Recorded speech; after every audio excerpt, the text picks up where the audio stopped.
Want to know how to get lots of gold by doing thieving runs? Keep watching. Hi folks, welcome to Rudy Vision. Today we're going to be talking about thieving runs, but before I get started, I just want to let you know that this video, because it has so much information in it, I had to split it into two parts.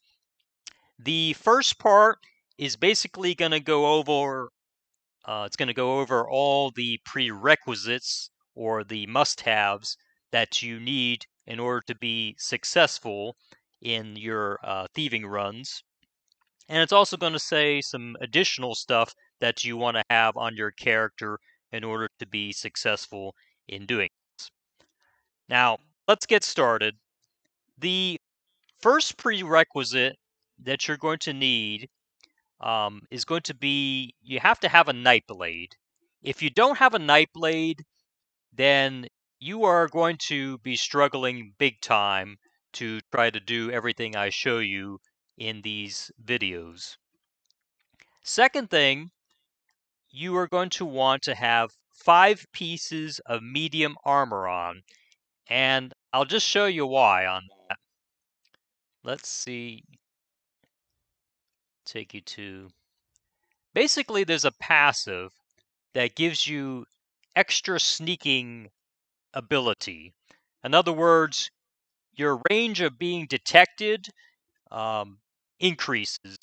So you won't be able to be detected as much, and the radius to which you can be detected is lessened, if that makes any sense. Now, the next thing you want to have is shadowy disguise on your bar. This makes you invisible, and basically you can cloak in and out and not be seen. It's extremely useful while doing this thieving run, and it's almost a must-have. You don't want to waste time and gold and resources on potions when you can just cloak in and out. That's why I say have a Nightblade and have the shadowy disguise. This is the full-blown morph on it that I'm showing you right now. Next thing, you want to have your character up to level 50, and you want to have the ability to have champion points.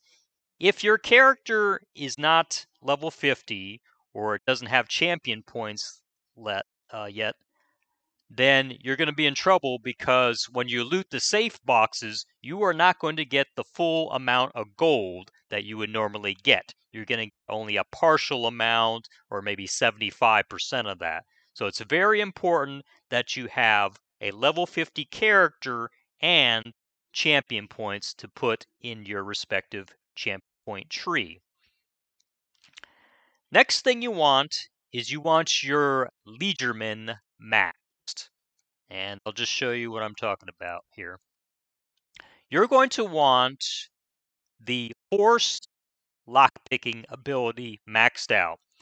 And there's a reason for this. When you're doing safe box loots and you're trying to compete against other players, you're going to want to be fast. And you want to do this as quick as possible. Sure, you can manually pick the lock, but that takes a good 5 seconds longer than you hitting the forced lockpick and taking 1 to 2 seconds to get the safe. It adds up, believe me. So make sure you have this on and utilize it. Don't try to pick locks when you're doing this run. Use the forced lockpicking ability. You're going to burn through a lot of lockpicks, but it is worth it because of the time you will cut down on your thieving run. Makes it a whole lot better. Also, you're going to want to max out your fences. You want to see it at 180%, like I'm showing on the screen right now. That is the maximum amount, and I believe that comes out to about 140 items that you can launder and that you can sell to the NPC underground merchant before you max out for the day. So it's very important that you have this maxed out because otherwise you're not going to get the full income potential.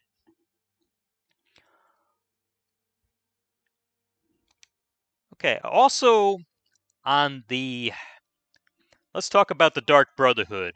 If you don't have the DLC, when ESO Plus comes, play it really quick and do the first mission. I say the first mission because after you do the first mission, you will be able to kill people on sight. Now, that doesn't mean you're not going to get a bounty. It just means that when you do it, if you do it hidden, you'll be able to get away with it and not get a bounty. So it's very important that you do the first Dark Brotherhood quest. If you do not do that, you're going to handicap yourself big time when doing this run that I'm going to be showing you. Also, the Thieves Guild line, you're going to want haggling maxed out. If you do not have this maxed out, you will lose about a 3k potential by not having this maxed out. So it's very important that you have haggling maxed out. I don't know if you have to have the whole Thieves Guild line tree maxed out to get that, but I'm pretty sure you do. Now, also in the recommended category, I recommend that you have points in clemency. When you do this thieving run, you're going to get bounties from time to time. And when a guard approaches you, when you have clemency available, you only get to use it once per day, but when you use it, the guard leaves you alone. You still have the bounty, but he leaves you alone for, I think, about anywhere from 45 seconds to a minute, give or take. So it's very useful to have. You also want to have what's called Swiftly Forgotten. This decreases the bounty big time on your character. You're going to be getting a lot of bounties, so get used to it. But having this will reduce the bounty dramatically.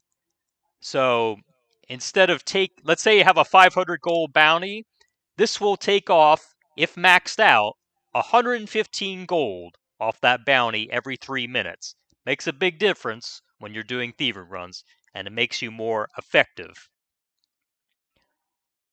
Also, on the Leisureman tree, let's just backtrack here. Let's see.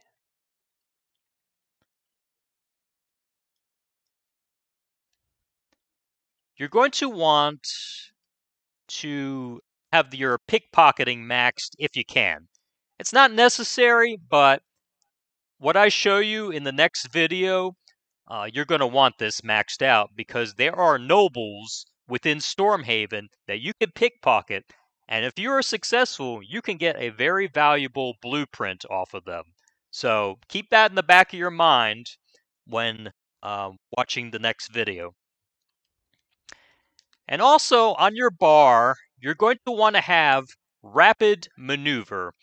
And the reason why you want rapid maneuver is because when you're competing against other players, you're going to want to be fast in this game.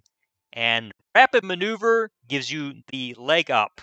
So it's very important to have that on your bar as well. Shadowy Disguise is the must-have because you want to cloak in and out, but Rapid Maneuver gives you that extra boost in case you're racing to a safe and you have another player that wants to get that same safe. And finally, the last one you're going to want is called the Shadowy Supplier. And let me show you where that is. You will not see this guy until you do the Dark Brotherhood quest for a while. And you're going to have to get your Dark Brotherhood level up in order to even be able to have this option on your bar. But let me show you that real quick.